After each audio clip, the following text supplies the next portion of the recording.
Eu estou aqui agora com a Eliana e o pastor Rony Negreiros, que quando ele casou com você, quando ele lhe conheceu, você era viúva.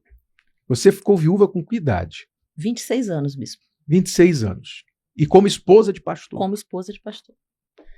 Vamos entender aí, porque a sua história ela tem a ver com a família ao pé da cruz, porque nós temos conhecimento de muitas pessoas que, quando ouvem falar do evento Família ao Pé da Cruz, elas sentem uma dor. Qual a dor? A dor do luto.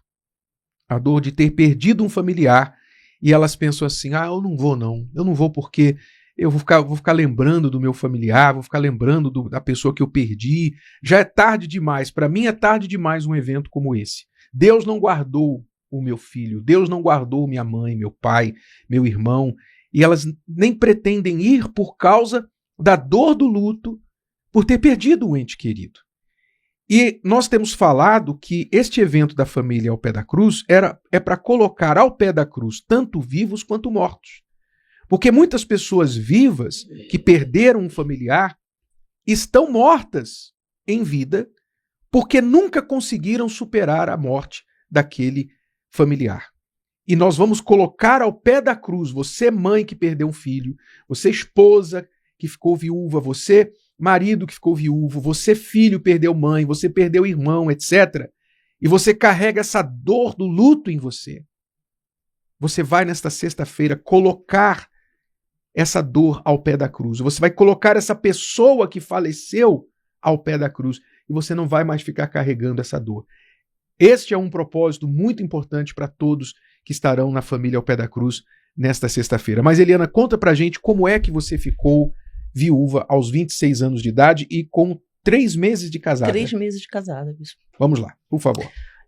No ano 2000, em novembro do ano 2000, eu me casei com um pastor. Eu era obreira, nós nos casamos e fomos para Venezuela. Com 3 meses de casada, dia 2 de fevereiro de 2001, teve um assalto na igreja.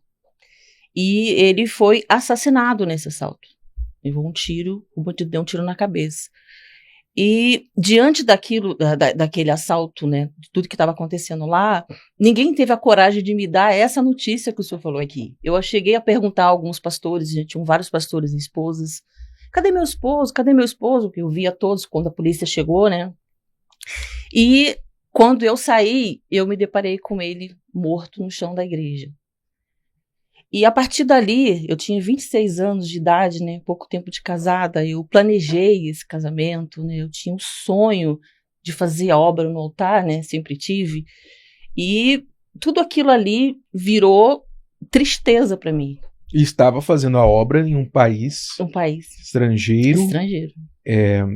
3 meses, você mal conhecia o país ainda, e de repente aquele sonho se torna um pesadelo para você. Se tornou um pesadelo, se tornou uma tristeza. E uma tristeza profunda.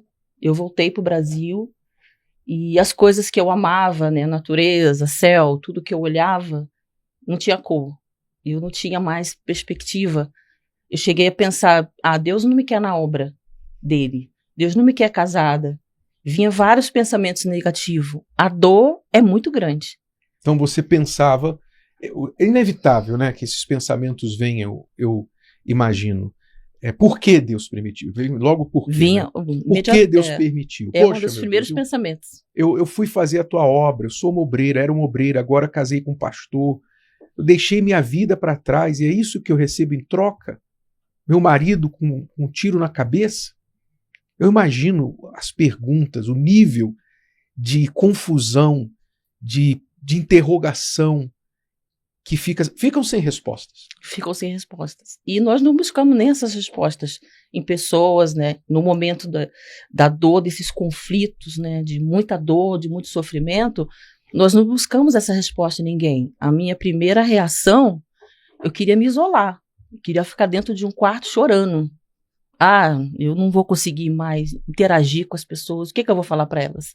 O que eu tenho para falar? Eu estou com uma tristeza, uma decepção muito grande. E esses sentimentos me sufocou por alguns dias. E a família? Como é que você enfrentou a família? Você deixou a família aqui no Brasil, foi para Venezuela fazer a obra de Deus, de repente você volta, viúva. Sim. Como é que foi? A minha família ficou desesperada, né? Querendo me ajudar. Mas eu falei para elas assim, olha, eu preciso estar só.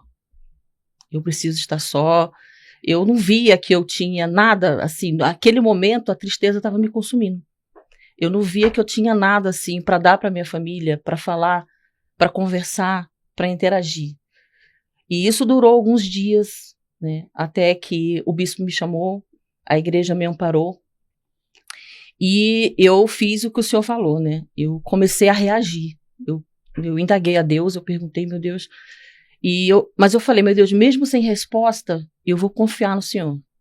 Porque o sonho que eu tenho de fazer a obra no altar, eu preciso continuar. Ele já se foi, mas eu estou aqui. Então eu comecei a reagir, não foi fácil. A tristeza, até que ela passou mais rápido, mas a dor, ela é dia a dia.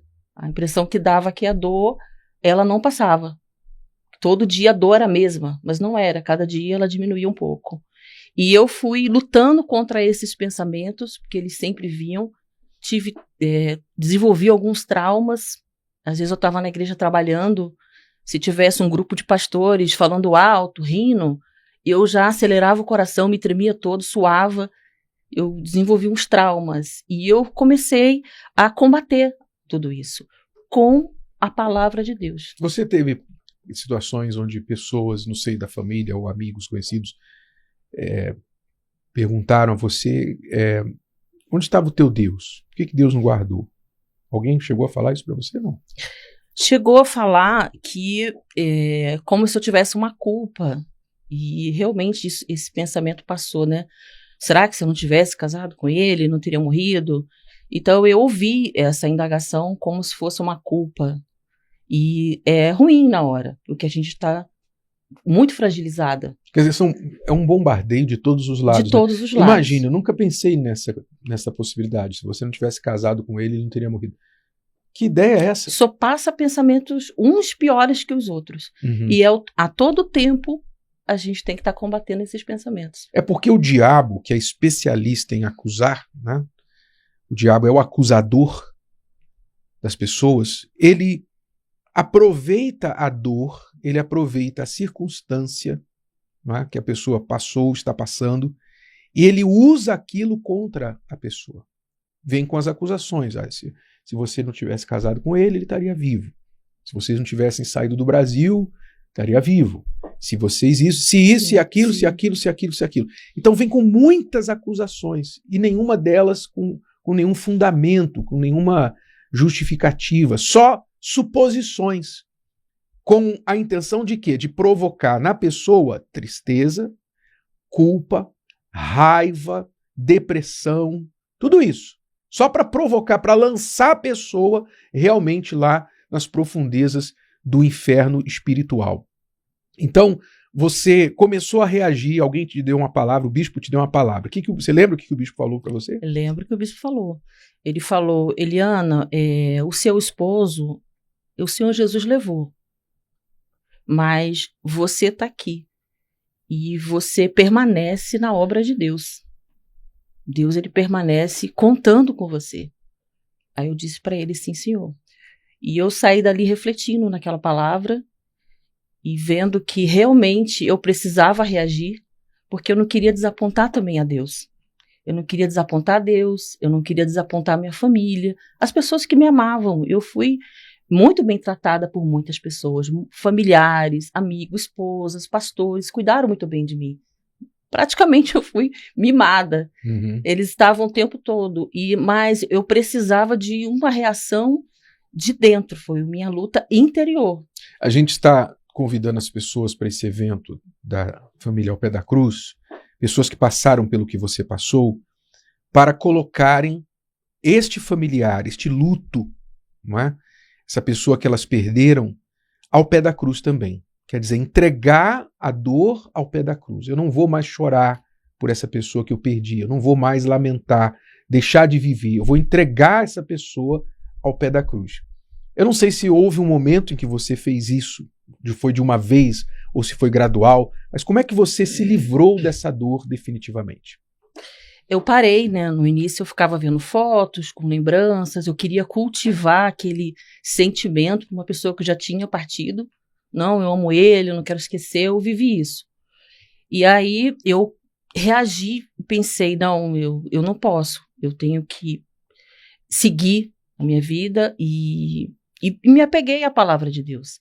Coloquei no altar, falei para Deus, tá em tuas mãos, confiei, porque no momento a gente não tem perspectiva, né? Mas eu confiei, eu coloquei na mão de Deus e falei, meu Deus, e a partir de hoje eu vou me apoiar na tua palavra e vou deixar o Senhor fazer os planos do Senhor na minha vida, porque eu tive um plano, eu montei um plano para casar, ele já estava na Venezuela, então eu montei todo esse plano de vida para ir para lá, para servir a Deus, toda feliz, mas eu falei para Deus, meu Deus, o Senhor vai renovar tudo na minha vida. A partir de hoje, eu não quero mais essas lembranças, porque elas não estão me fazendo bem. Então, todo pensamento, continuo ouvindo lembranças, pensamentos, sentimentos, mas todo dia eu colocava na mão de Deus, quando Quer dizer, eu voltava. Você falou uma coisa muito importante, que você tinha planos, os seus planos vieram por água abaixo, seu castelinho desmoronou. E aí você pegou o resto, né, o que sobrou, e entregou para Deus e falou, não sejam mais os meus planos, eu quero que sejam os teus planos na minha vida. Foi isso que você fez. Foi isso que eu fiz. Mesmo sem poder enxergar, imaginar o que seria. O que viria pela frente. O que viria, mas eu confiei e a cada dia eu fui superando. Eu ia trabalhar e às vezes é como se eu não quisesse trabalhar. Falei, não, mas eu determinei. Então foi uma luta interior, dia após dia, até eu vencer todos esses pensamentos e realmente confiar em Deus.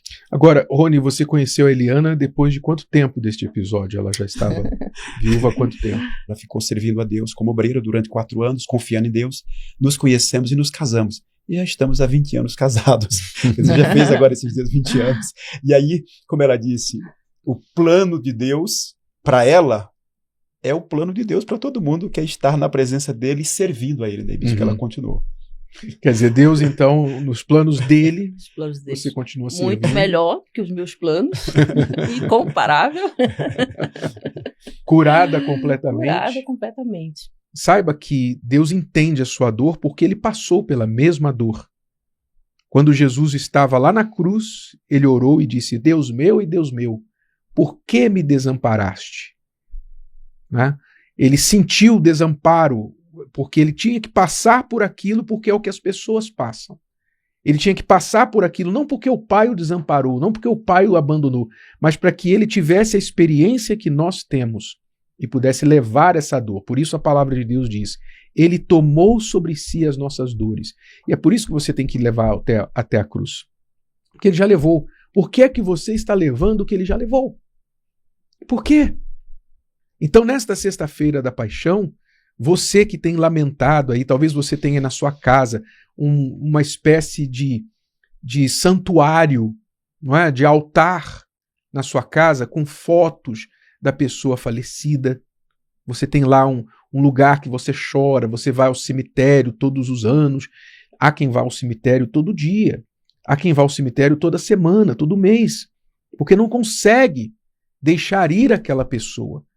Você vai ao pé da cruz nesta sexta-feira da paixão, seja no Maracanã, no Pacaembu, seja na Igreja Universal mais próxima, porque esse evento vai acontecer em todas as igrejas universal do Reino de Deus, inclusive aqui no Templo de Salomão, e você vai deixar ali essa dor de uma vez por todas. Você vai falar, Senhor, eu entrego a pessoa, e você fala o nome da pessoa. Escreva, inclusive, no papel, para que isso seja levado e colocado ao pé da cruz. E quando você fizer essa oração, Deus vai tirar com a mão essa dor. Vai tirar com a mão. Você não vai esquecer. A memória vai estar, como a Eliana está aqui hoje contando. Mas não vai doer mais. Porque você entregou para Deus. Família ao pé da cruz. Vamos entregar os vivos e os mortos também que ainda estão vivos no seu coração. Vamos entregá-los para Deus e confiar que Ele sempre fará o melhor por nós. Se o vídeo de hoje te ajudou, você conhece alguém que vai ser ajudado por essa mensagem, passe adiante. E se você ainda não inscreveu aqui no canal, inscreva-se agora. Até a próxima.